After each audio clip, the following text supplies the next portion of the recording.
Welcome to episode 4 of the Search with Candour podcast, recorded on Friday the 5th of April 2019. My name is Mark Williams-Cook and I'm once again joined by Mr. Rob Lewis, who will be adding some context and insight to our PPC news. Hello. As usual, we've got about 15 minutes of SEO and PPC news that will hopefully make your lives a bit easier. Topics for today: on the SEO side of the fence, something possibly new from Google, which is sub-site links that have been showing on mobile. PPC news, we've got news from both Google and Bing. Google are sunsetting audience keywords this month and replacing with custom intent audiences.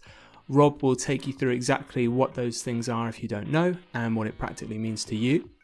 Bing, some exciting news, have dropped a big new feature. We're going to talk about that at the end of the show. According to them, it's been improving advertisers' click-through rate by 20%.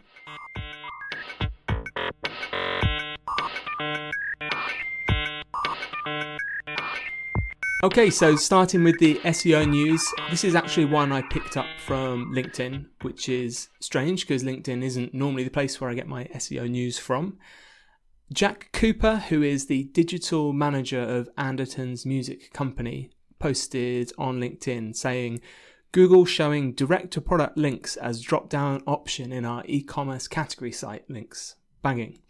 He included a screenshot that I will post in the show notes as well, so you can see it for yourself. But what it essentially shows is a search result for guitar pedals for Anderton's music company, and as usual, you've got the in blue site links below the main search result snippet.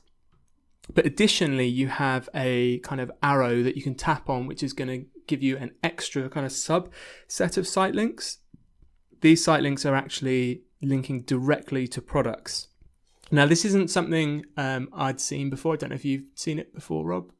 I haven't. No. So, and I think looking at the other comments from other SEO people on LinkedIn, it wasn't something anybody else was particularly familiar with. So it does look new. I emailed Jack to see if he had any more information and just to ask him how he came across this, and he very kindly replied saying, "We've been doing a lot of work on our e-commerce category structures to ensure users can better navigate where they need to get to. During testing the impact of this on desktop and mobile, I noticed the mobile search offering a secondary drop-down option.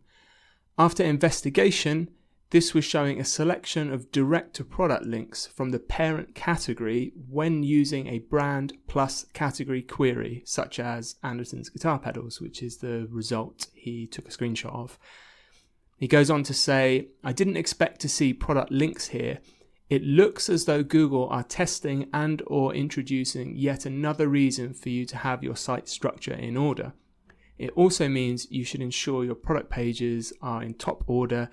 As with most site links, there'll probably be a lack of control." Okay, so he's saying, as with most site links, there will probably be a lack of control. Anderton's is a relatively large e-commerce site, so not only do sub-site links give users an indication of your most popular categories, but products within them too. I've entered the same search multiple times and I'm getting the same sub-site links each time. It won't be long until this is used in some form of competitor analysis. We may also see a decline in first-level category clicks being replaced by subcategories and now even products. So I think that's really interesting because it demonstrates, I think, Google's kind of doubling down, if you like, on intent. So Jack notes in his email back to me that he's only managing to trigger these results when he's doing a brand search and a product. And I think when you're doing brand and product searches, you're giving a better indication of your intent to Google that you want to look at a specific site maybe. And these extra results are taking up, of course, more space in the search engine result page. So they're pushing down other competitors that would otherwise be ranking for these terms. So Google's really saying, okay, I'm pretty sure you want to look at this site, so I'm going to give you the option from the search result page to go anywhere within this category. It's worth noting, as it's something we keep seeming to mention, so I think we mentioned it, we did a whole talk on it from Search Knowledge in the last episode, and we mentioned schema in the episode before that, but it is worth mentioning, I noticed the Anderton site is using product schema on their pages. I would guess it's likely that's also what's giving Google the confidence to do this, meaning it can understand this is definitely a product page, and from, as Jack says, from the site structure, it understands what category it's under. And I'd be interested to hear from anyone if they've seen an example of these direct-to-product site links or sub-site links. I don't know what we're going to kind of call them as an industry yet. But I'm interested to hear if anyone's seen an example of these on a site that's not using schema. So again, the takeaway here is if you're not using schema on your site, especially if you're an e-commerce site, it's definitely time to have a look at that.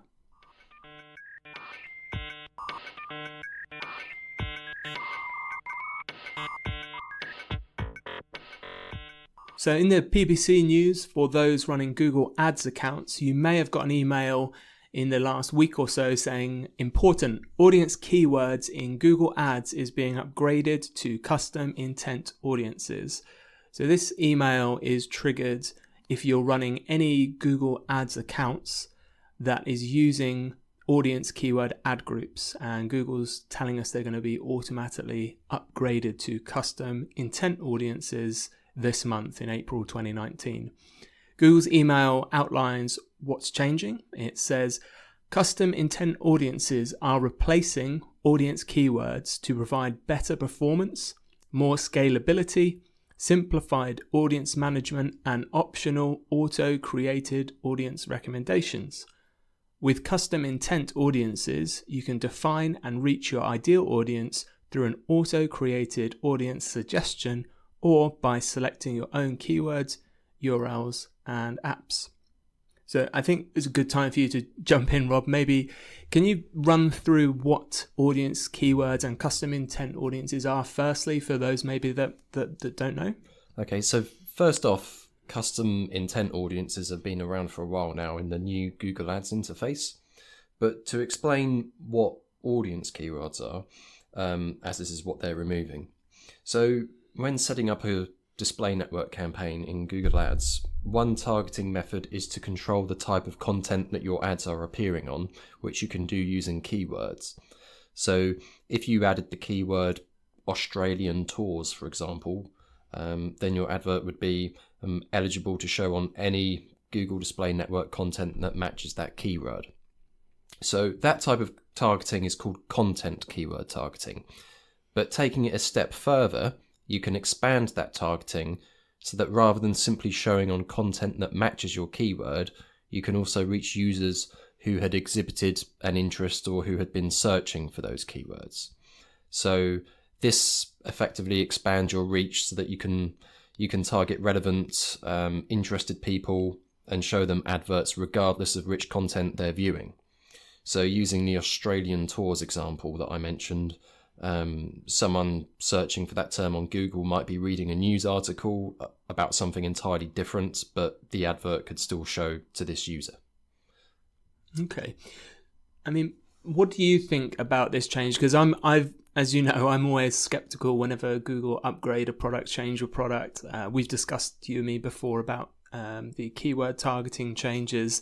I'm always skeptical they're doing it for their own reasons, and maybe it's not always what's best for advertisers in every case, although they have made some good changes. What are your thoughts on this change? Well, it's worth stating actually you can still carry out keyword audience targeting in Google Ads. Once this change is rolled over, you can still do what you were doing before.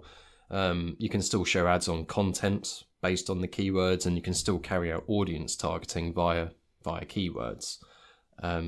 Google was just migrating the old keyword audiences tool to its new intent audience tools. So, I mean, for those who don't know about intent audiences, it's basically a way of targeting users by their interests or by what they've been actively researching to purchase at that time. So For example, if you want to target users who are actively seeking to purchase your products, you'd create what's called a custom intent audience list. And within this list, you can add a tightly themed group of keywords that relate to your products or services. Google recommends a minimum of 14 keywords, but I try and add more if I can. But basically, over time, you create a list of relevant things you'd like to target, relevant products, relevant services, and you can do this by adding a mix of keywords as well as websites as well. So the theory of this in itself is quite powerful, because you could, as an example, you could create an intent list that comprises a list of competitor websites, which would allow you to show adverts to users who have been actively researching or visiting your competitors' websites. So it's a lot more powerful than the old keyword audience targeting technique that the old interface used to rely on. But the example that I just gave is what's called a custom intent audience, which is targeting users based on their current search and behavioral intent. There's actually another type of custom audience called a custom affinity audience, which allows you to target users by their general interests. So let's just say you've got a product or service that nobody actively searches for. Maybe they don't know that it exists, but which might appeal perfectly to users who have an interest in certain things.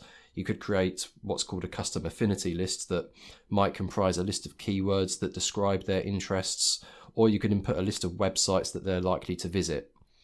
But Google also provides some auto-created audience lists as well, which is worth just being careful before you target them, because it basically creates an automatic generated list based on traffic that you've received in the past, but it might not actually be relevant to your Google display strategy. So just keep an eye on what it's suggesting that you target. But ultimately, both of those things I've mentioned, the custom intent and the custom affinity lists, this is what Google is migrating the old keyword audience targeting to. So the email says it's just alerting people who are still currently using keyword audience targeting.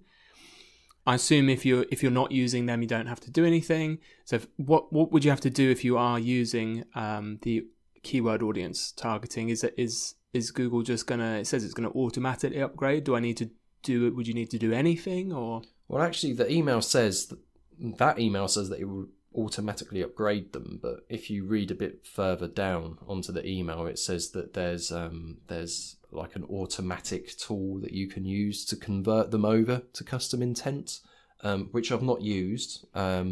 So my personal preference would just be to start from scratch and to create a custom intent list based on your requirements for your business or for your client.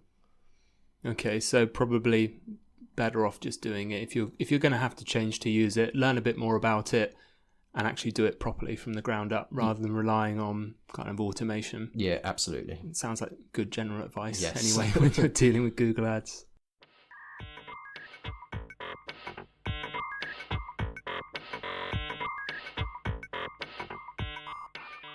And finally, Bing Ads.